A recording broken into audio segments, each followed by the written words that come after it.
नमस्कार। ज्ञानवर्धक इस चैनल में आपका बहुत बहुत स्वागत है। आप देख रहे हैं महाभारत के संवेदनशील प्रसंगों को एपिसोड के रूप में। आपका सपोर्ट निरंतर मिल रहा है, इसके लिए आपका बहुत बहुत धन्यवाद।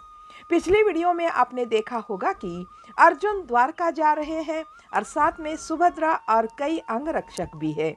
इंद्रप्रस्थ से द्वारका पहुंचने में 20-21 दिन लगते थे। राह में अर्जुन को पिछली कई बातें याद आ रही थी।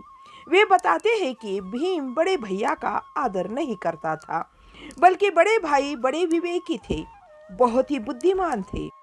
फिर भी हर समय भीम बड़े भाई का अपमान करता था, विरोध भी करता था।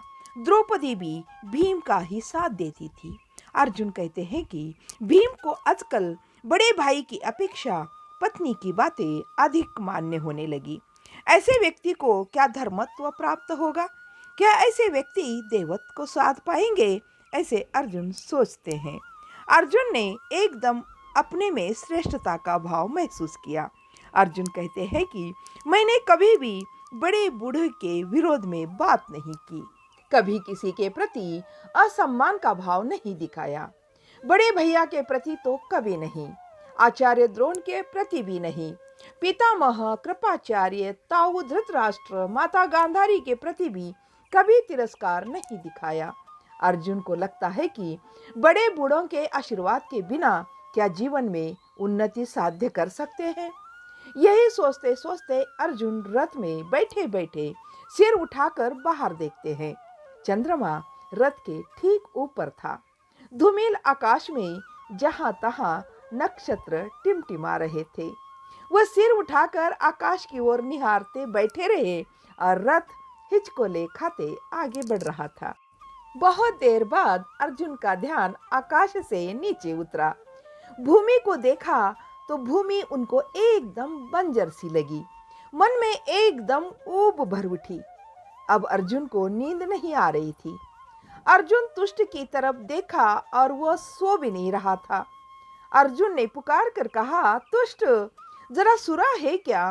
तुष्ट ने तुरंत उत्तर दिया, महाराज, आपके पीने योग्य नहीं है, केवल चावल की सुरा है। अर्जुन ने कहा, जरा ले आओ ना। चलते रथ से तुष्ट नीचे उतरकर पिछले रथ की ओर भागा और वहां से सुरा पात्र लेकर भाग आया। अर्जुन के हाथ में थमाकर वह रथ में चढ़ गया। लगाम थामकर अपने स्थान पर तुष्ट बैठ गया। अर्जुन को सुरा बिल्कुल अच्छी नहीं लगी, बहुत खट्टी थी। फिर भी एक एक घूंट पीकर उन्होंने समाप्त करने की कोशिश की। तब तुष्ट ने पूछा, महाराज, आपको यह विजय का विरुद्ध कैसे प्राप्त हुआ? यह आप बता सकेंगे?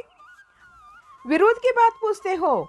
ऐसा कहते हुए उन्होंने सुरा पात्र का ढक्कन लगाकर अपना मुंह भी पोंछा। फिर अर्जुन ने तुष्ट से पूछा, तुम्हें पता है हम 12 वर्ष तक वन में थे? तुष्ट ने कहा, हाँ, यह सब पता है महाराज। आप लोगों ने राजसूय यज्ञ भी किया था, जुआ खेलकर फिर वन गए थे। अर्जुन बताने लगे, हमारे वन में 6-7 वर्ष बीत चुके थे। बड़े भाई बहुत विवेकी है। बहुत सोच समझकर उन्होंने मुझे कहा था, अर्जुन, यदि भविष्य में युद्ध हुआ तो हम केवल तुम्हारे धनुष के कौशल से ही जीत पाएंगे। अब भी तुम्हारे समान कोई धनुर्धारी नहीं है। फिर भी अलग अलग लोगों से अलग अलग प्रकार का शस्त्राभ्यास सीखना बहुत जरूरी है। देवलोक जाकर उनसे उनका युद्ध कौशल सीख कर आओ। तुष्ट ने तुरंत कहा, महाराज, आप आकाश में उड़कर सूर्य और चंद्रलोक के पार उस देवलोक में कैसे गए? किस तप के प्रभाव से आप वहां पहुंचे थे? उसके लिए आपने कितने वर्ष तपस्या की थी? अर्जुन ने कहा, उस देवलोक में नहीं, हिमालय पर्वत है ना, गंगा यमुना जहां से निकलकर आगे बहती है ना, उन्हें चढ़कर जाए तो एक कुल मिलता है, उसका नाम देवकुल है। वे लोग बड़े साहसी होते हैं। हम वहीं पैदा हुए, बचपन में वहीं बड़े हुए।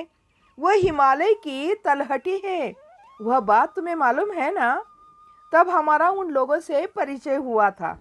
उनके देश के देवलोग हमें कहते थे, हमारे साथ रहो। वहाँ जैसे नागलोक के प्रदेश को नागलोक, गंधर्वों के प्रदेश को गंधर्व लोग कहते हैं। पता है वहाँ कैसे लोग हैं? वह इतना ऊंचा है कि चढ़ते पर्वत पांव, एड़ी, जांघें, पिंडलियों में मारे दर्द के गुठलियां बांध जाती है। सूर्य भी अपनी गर्मी वहाँ खो बैठता है। मारे सर्दी के सब कुछ बर्फ हो जाता है।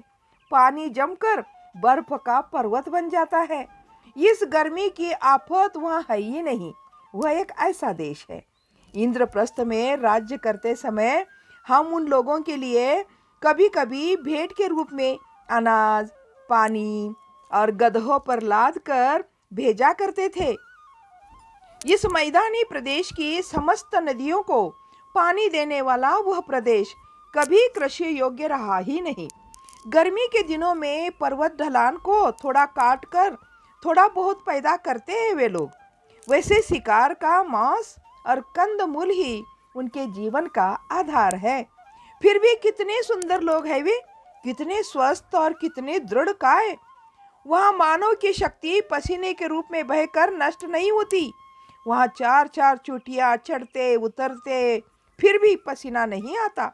यह सब सुनकर तुष्ट को बड़ा आश्चर्य हो रहा था। अर्जुन आगे कहते हैं कि उन्हें हमारा परिचय था। इसके अतिरिक्त हमारे पिता पांडु राजा ने नियोग से हमें पैदा करवाया था। हमारी माता से नियोग करने वाले वही देवलोक थे। वे बहुत प्यार करते थे हमें। मैं जब सर्दी में ठिठुरता, चमड़े का आच्छादन ओढ़े, सिर से पांव तक कंबल लपेट कर गया था उनके पास, तो उन लोगों के लिए तपती गर्मी थी वहाँ। वे लोग बाहरी लोगों को अपने यहाँ आने नहीं देते। बिना पूछताछ के उनके देश में घुसे तो पेड़ या पहाड़ों की ओट से वे बांध चलाते। दुष्ट ने पूछा, तो आपने कैसे किया? अर्जुन आगे बताते हैं कि दुष्ट, सभी ओर से वहाँ प्रवेश करना संभव नहीं। कुछ दर्रे होते हैं, वहीं से चढ़ना चाहिए। वहाँ पहरेदार भी होते हैं। यह तो मैं भी नहीं जानता था। वहाँ मैं जोर से चिल्लाकर अपना परिचय देता हुआ आगे चढ़ता गया था। अंत में पहरेदार ही मुझे ऊपर ले गए। दुष्ट ने पूछा, तो उन्होंने आपको धनुर्विद्या सिखाई क्या? अर्जुन ने कहा, और नहीं तो क्या। वे लोग गणों में बटे हुए हैं। प्रत्येक गण के अस्त्र शस्त्र के विधान में कुछ अपनी अपनी विशेषताएं हैं। अर्जुन आगे बताते हैं कि मुझे तो वहाँ के प्रत्येक गण के मुखिया ने सिखाया। वायु, अग्नि, वसु, वरुण और मरुत और साध्य, निरुति और स्वयं इस प्रकार के पता नहीं कितने लोगों ने मुझे सिखाया। हमारे मैदानी प्रदेशों की भांति वहाँ बड़े धनुष नहीं होते। मेरे धनुष जैसा बड़ा धनुष तो वहाँ किसी के पास नहीं था, पर लक्ष्य लेने में, बेधने में उनकी जैसी दक्षता हम में नहीं होती।